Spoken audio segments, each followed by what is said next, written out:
하겠습니다. 요한복음 19장 25절부터 보겠습니다. 25절로 27절 말씀인데 27절은 우리 다같이 한 목소리로 읽도록 하겠습니다.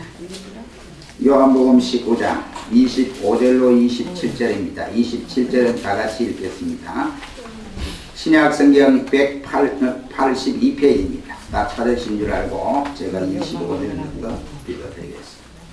예수님의 십자가 곁에는 그 모친과 이모 글로바의 아내 마리아와 막달라 마리아가 섰는지라.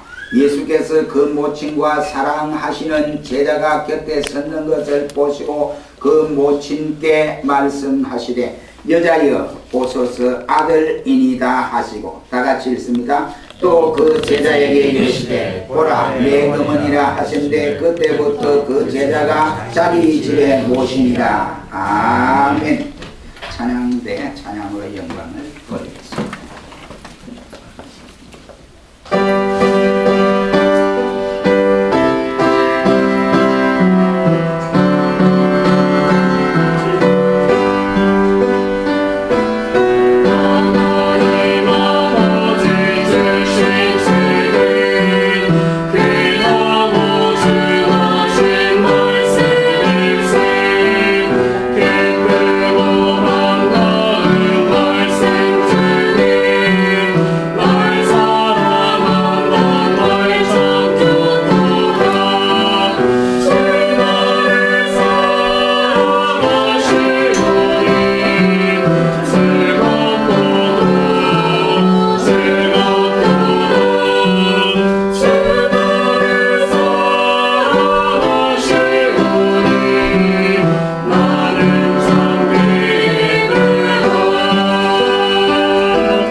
예수님의 마지막 효도라는 말씀으로 잠시 본문을 통해서 은혜를 받기를 원합니다. 오늘은 전국교회가 의의 주일로 지키는 날입니다. 부모의 은혜를 헤아리는 날이기도 한 것입니다. 예수님의 마지막 효도에 대해서 이 시간에 우리를 생각하면서 은혜를 받는 시간이 되었으면 하는 것입니다. 하나님은 범죄하고 타락한 인간, 저주받은 인생들에게 하나님께서 두 가지 축복을 주셨는데 그 한 가지의 축복은 안식일이라고 하는 제도를 허락하여 주셨습니다. 그리고 두 번째는 가정이라고 하는 제도를 허락하여 주셨다라고 할 수 있습니다. 이 안식일은 교회가 존속하는 가치관, 교회가 꼭 있어야 한다, 교회가 없어서는 아니 된다 하는 하나님의 교회가 세워지는 출발점이라고 말을 할 수가 있고, 또 이 가정은 인류의 존속을 위해 존재하는 제도라고 말을 할 수가 있게 됩니다. 물론 가정은 결혼함으로부터 시작되는 것이라고 할 수 있습니다. 그러나 사람들은 이런 말을 합니다. 결혼은 쉬우나 가정은 어렵다. 정말로 이 말이 의미심장한 명언처럼 들려지기도 합니다.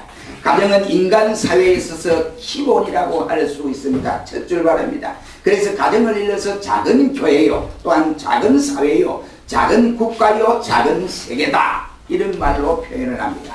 그러므로 이 가정은 인생의 출생지요, 성장지고, 또 이 가정이 우리 인생의 안식처다라고 말을 할 수 있습니다. 가정은 식구들이 의지하고 붙들어주며 서로 사랑하는 장소, 사랑하는 곳이기도 한 것입니다. 여기에 사람들은 사회생활의 기초적인 교양을 받고 자라게 됩니다. 이 가정에서 윤리, 도덕의 기초를 배우고 사회생활의 질서를 익힙니다. 부모는 자녀를 양육하고 교육을 하면서 자녀들은 부모를 공경하고 순종하고 형제간에 우애하고 서로 이웃간에 협조하면서 상부상조하는 법을 배우는 것이 바로 가정이다 라고 할 수 있습니다. 그러나 작금의 일들을 보면 불행하게도 오늘의 이러한 아름다운 가정들이 점점 파괴되어져 가고 이러한 아름다운 가정을 찾아보기가 심히 어렵게 되었습니다. 그것은 산업사회의 구조 때문이기도 하겠지만은 또 정치적, 경제적, 세속적인 환경 때문이라고 생각을 합니다.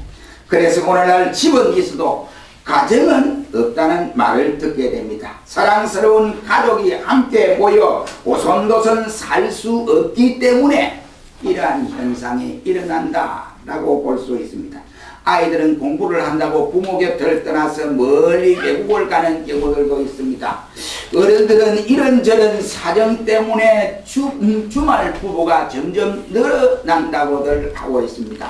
아침 일찍 일어나서 밤늦게 집으로 돌아오니까 식구들이 서로 만나서 대화하는 대화의 시간이 점점 줄어들고 있습니다. 오늘날 현대 가정은 잠시 머물다가 다시 가는 정거장이 되어버렸고 하룻밤 묵고 가는 하숙집처럼 되어버린 것이 이와 같이 비화되는 말이 아니라고 생각을 합니다. 이와 같은 가정 부재의 현상은 심각한 우리 사회의 문제가 아니라 국제적 문제로 지금 등장하고 있다라고 말을 할 수 있습니다. 서로 간의 대화가 단절되어 버렸습니다. 아버지, 어머니 간의 대화가 단절되고 또한 아들과 자식 간의 대화가 단절되어 버리고 식구라고 하는 이 가운데서 할머니, 아버지, 할아버지, 어머니, 자식들 간의 이와 같이 정다운 대화의 시간들이 날아가 버리고 말았습니다. 그런데 안타까운 것은 부모와 자녀들 간에 있어서 가치관과 인생관의 차이와 종교 간의 차이가 일어나서 가정의 불화가 일어나는 경우들도 많습니다. 어른들은 있어도 부모는 없고 아이들은 있어도 자녀들은 없고 집은 있어도 가정은 상실해버린 텅 빈 가정이 늘어나고 있다, 이런 말입니다. 진실로 심각한 가정의 위기가 아닐 수 없습니다.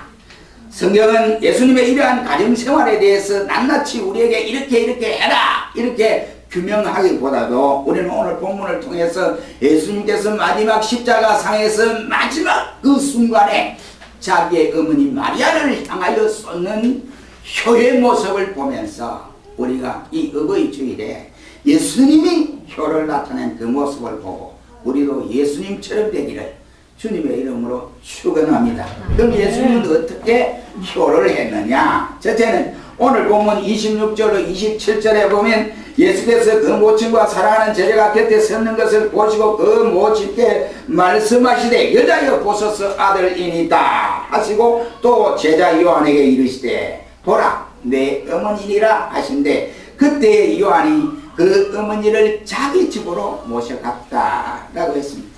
이것은 첫째는 예수님의 효도는 어떤 효도입니까? 예수님의 마지막 효도는 정답고 사랑스러운 그 어머니의 이름을 불러주었다. 어머니라고 하는 이 이름을 불러주었다, 이 말입니다.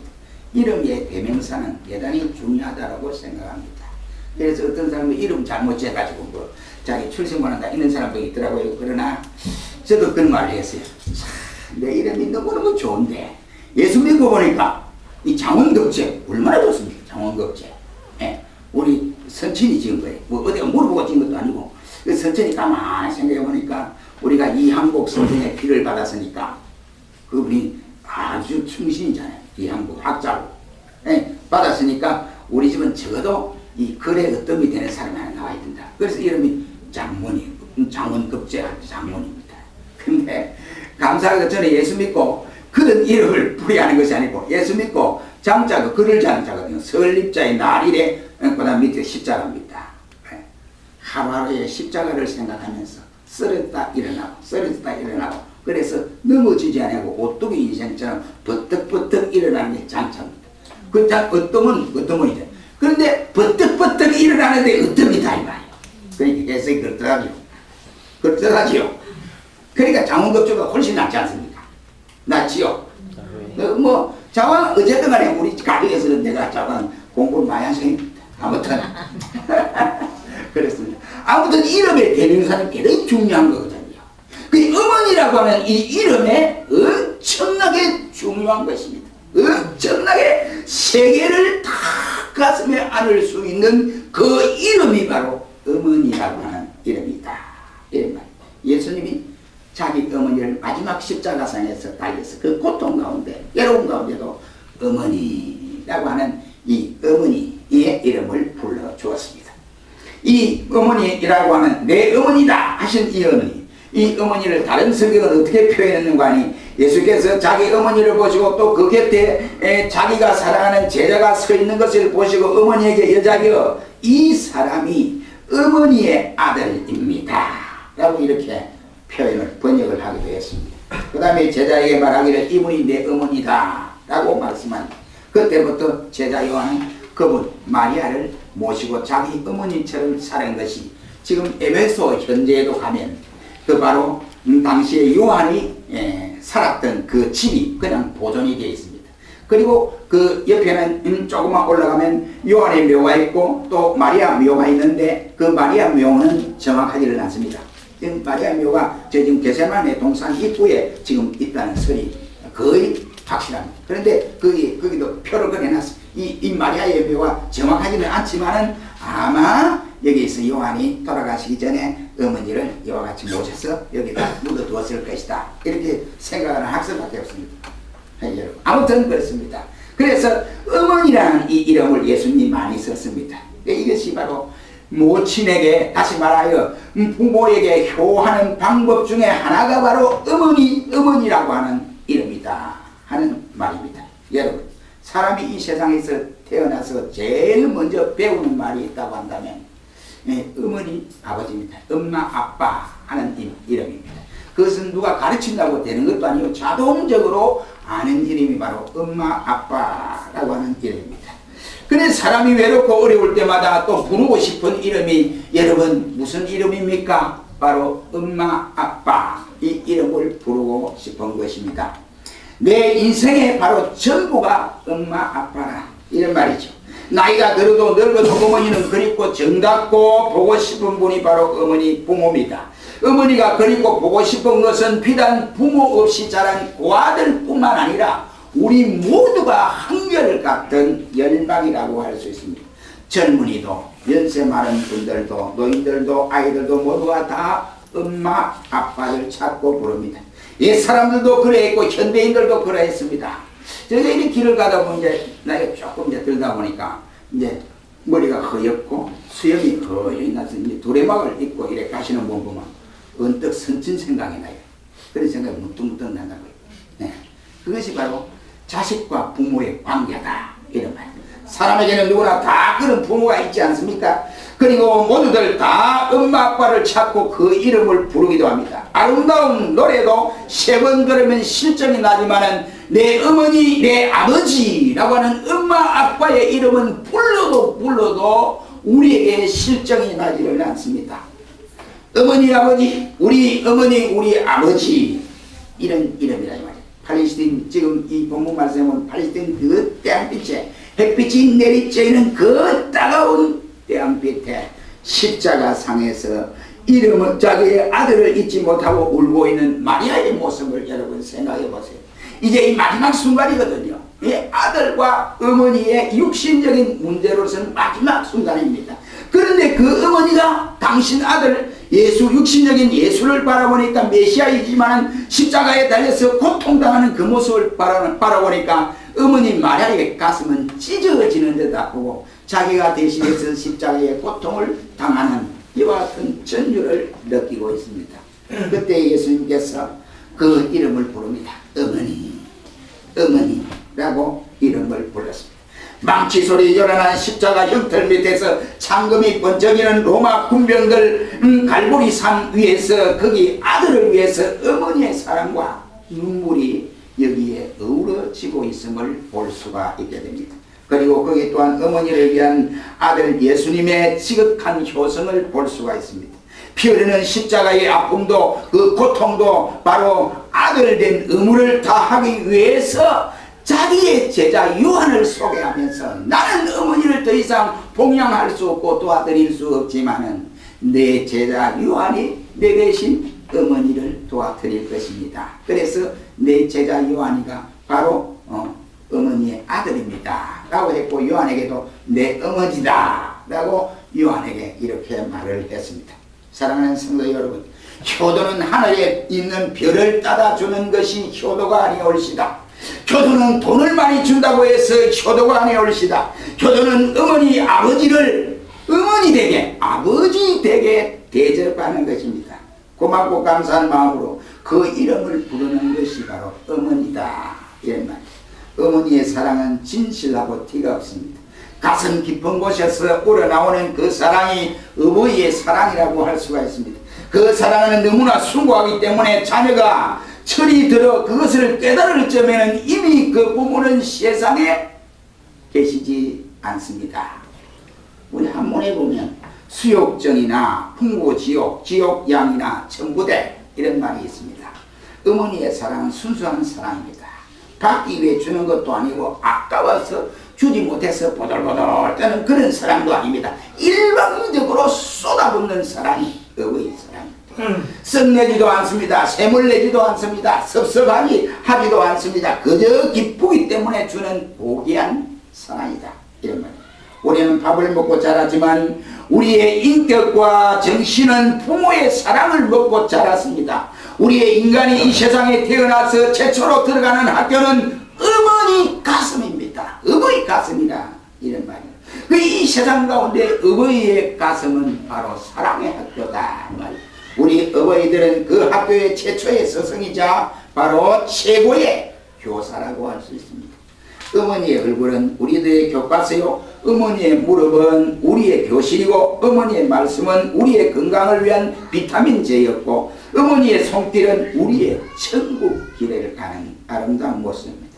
그리고 어머니의 가슴은 우리 모두의 고향이다 라고 할 수 있습니다. 이런 어머님을 잊을 때가 있습니까? 바쁘다고 있습니다. 나는 할 일이 많다 하고 잊어버리고 삽니다. 이제 내가 다 컸으니 어머니 아버지를 잊어버리고 삽니다. 이제는 어른이 되었다 이것 때문에 잊어버리고 삽니다. 이제 나에게도 자녀가 있다 이것 때문에 잊어버리고 삽니다.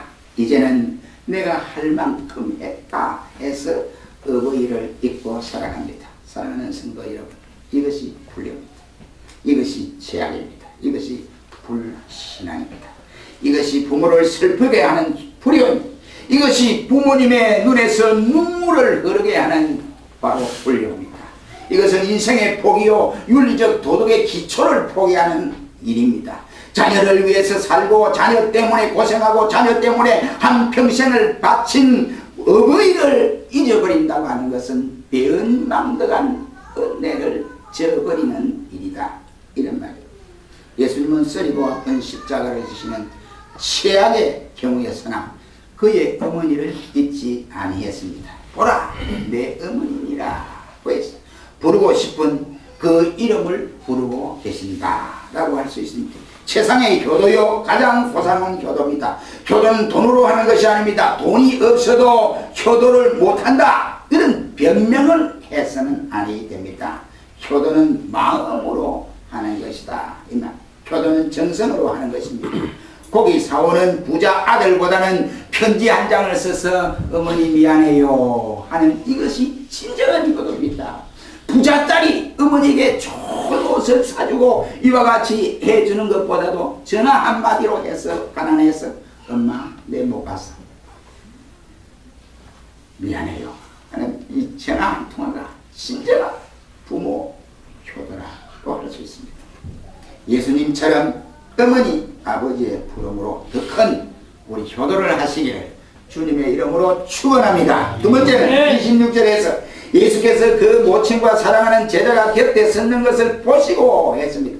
두 번째는 예수님의 마지막 효도는 인자하신 어머니의 모습을 쳐다보는 것이었습니다.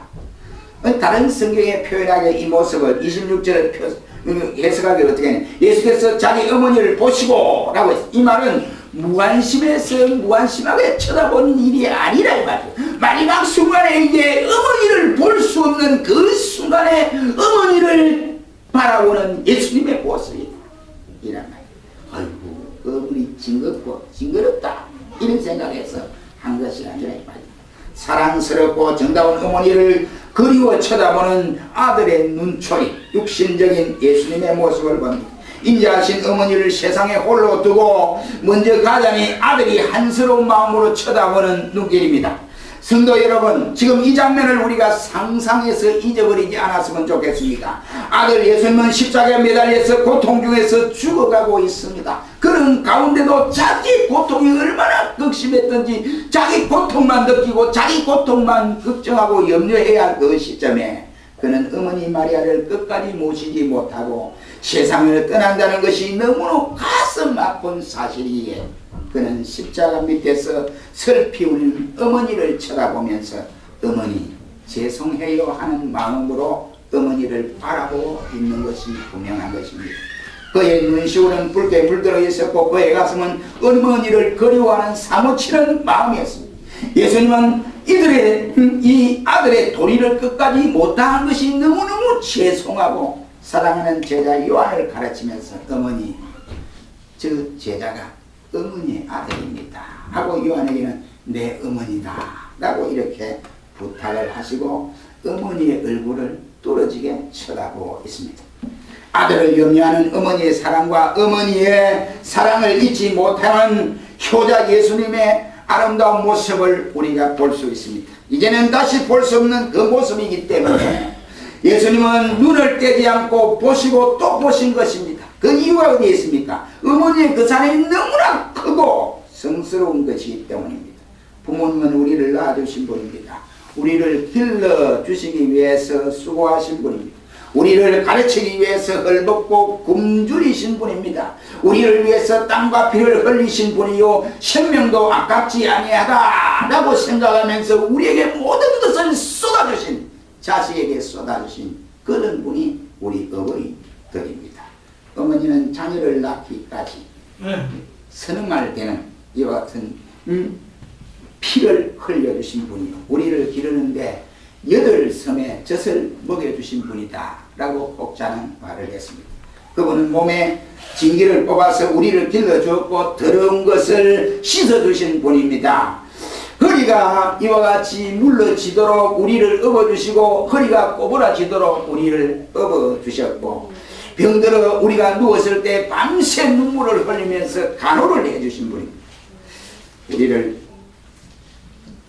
가르치기 위해서 못 잡수시고 또 못 입으시고 이렇게 하셨던 분이 어머니 아버지입니다. 그리고 자신은 헌옷을 입어도 좋다, 우리 새끼를 잘 길러야 되겠다 하고 자기 자식에게 온통 정신을 쏟아 보신 분이 바로 우리 어머니들입니다.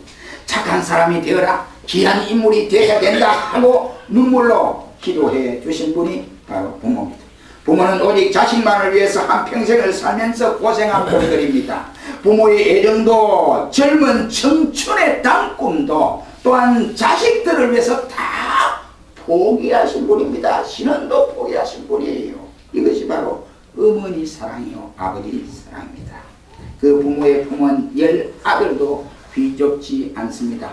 험한 세상 파도에 거친 자식들을 위해서 마련한 아늑한 포부라고 할 수 있습니다. 실망한 자녀를 격려해주는 안식처요 뜨거운 이마를 식혀주는 약손이고, 배고플 때 우리에게 누룽지를 주시고, 또 필요할 때마다 바로 용돈을 주시는 분입니다. 아버지가 용돈을 주는데, 우리 할 때, 우리 어릴 때 뭐 용돈이 그런 거 없었어요.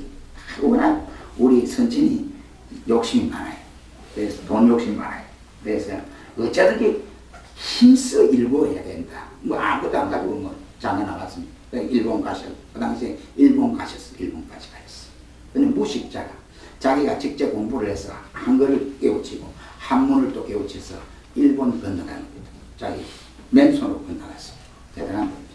근데 뭐 대단한 분이 어디 있겠습니까? 내 부모 다 그랬어요. 그런데도 그렇습니다. 우리가 배고플 때 배고프지 않도록 먹이시고, 필요할 때마다 아버지가 용돈 주면 뒤에서 어머니가 설거지고 용돈을 주고 그렇지 않습니까? 근데 우리는 그런 맛을 못 느꼈어요.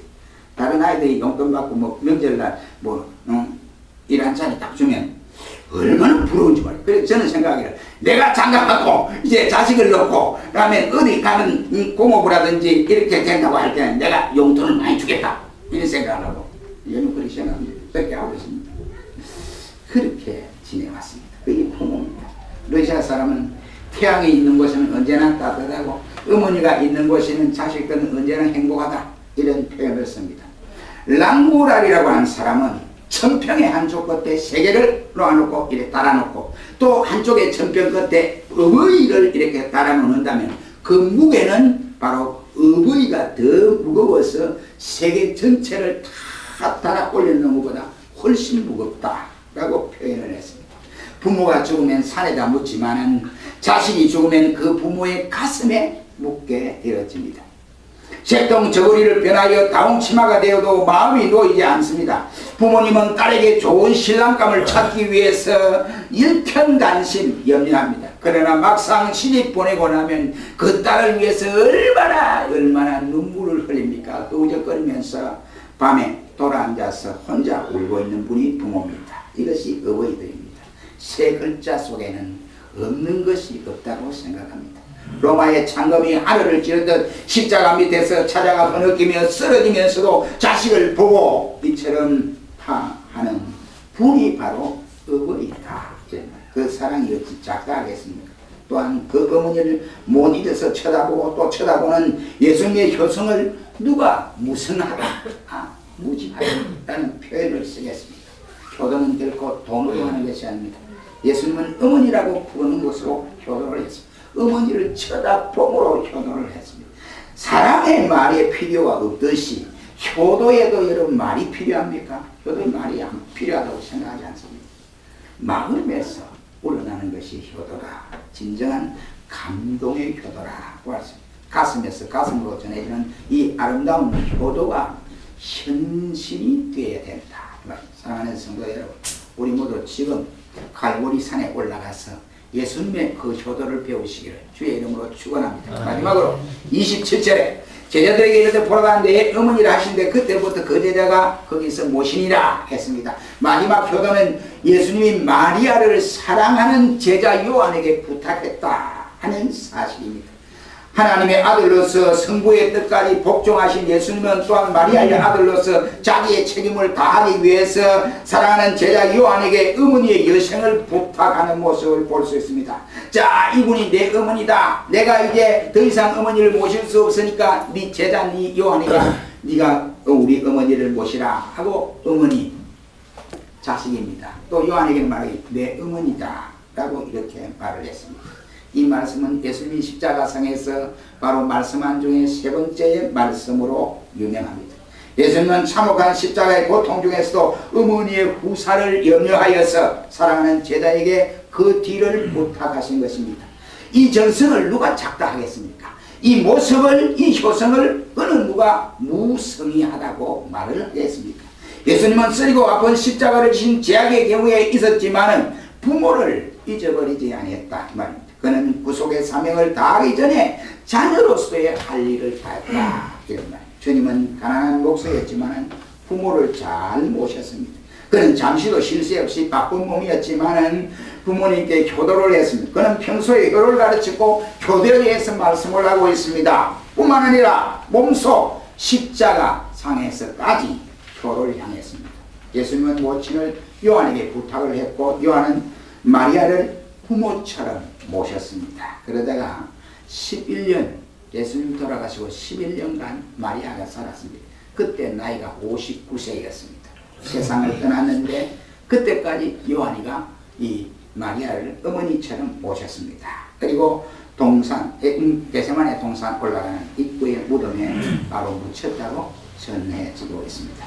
성경에 보면 마리아는 예수님 말고도 야고보, 요셉, 시몬 그리고 유다 이 네 형제가 있었습니다. 그런데 왜 요한에게 네 어머니다 하고 부탁을 했을까요? 그것은 단 한 가지 이유입니다. 요한이 이질 관계입니다. 예수님과 예수님 어머니와 이질 관계예요. 가까운 관계입니다. 그런데 이렇게 부탁한 것은 여러분 보세요. 믿는 부모의 뜻을 안 믿는 자식이 모릅니다. 그렇죠? 안 그렇습니까? 압니까? 어머니가 믿는 어머니인데 안 믿는 아들이 있다 이 말이에요. 그런데 그 아들이 어머니의 마음을 다 알까요? 모른다. 모릅니다. 어머니의 그 속 깊은 생각을 모릅니다. 그러니까 어머니가 그러면 교회 가자. 너 교회 가야 된다. 이러면 교회 가려고 요원에 잡아놓으세! 이랍니다. 그리고 내가 너를 위해서 밤낮으로 교회에서 눈물 흘린다. 이러면 울지는 왜 울어요? 울 데가 없어요. 이랍니다. 제가 부용방식하세요. 그게 모른다고요. 그러니까 예수님이 믿음 좋은 자기의 제자 요한에게 부탁을 한 거라고. 그 뒤에 예수님 돌아가시고 나서 이제 형제들이 가만히 보니까 늘 생활 속에서 우리가 하나님 믿어야 된다. 메시아를 믿지 않으면 천국 갈 수 없다. 이러니까 예수님 돌아가시고 나서 그때서야 깨닫고 저들이 다 복음으로 돌아왔어 했는데 야고보가 바로 에베소 교회 장로가 되어서 충성을 하다가 순교자가 되었습니다. 그래서 한 거예요. 누구든지 하나님의 뜻대로 하는 자는 내 형제요 내 부모라고 예수님이 누차에 평소에 말씀을 했습니다. 불신 자녀들은 신앙의 어머니의 뜻을 이해해 주지 못하지요. 여러분 우리는 그 경우에 대해서 몰라도 되지만 그러나 중요한 것은 주님과 같은 성정으로 부모를 잘 섬기고 모시자 이란 말입니다.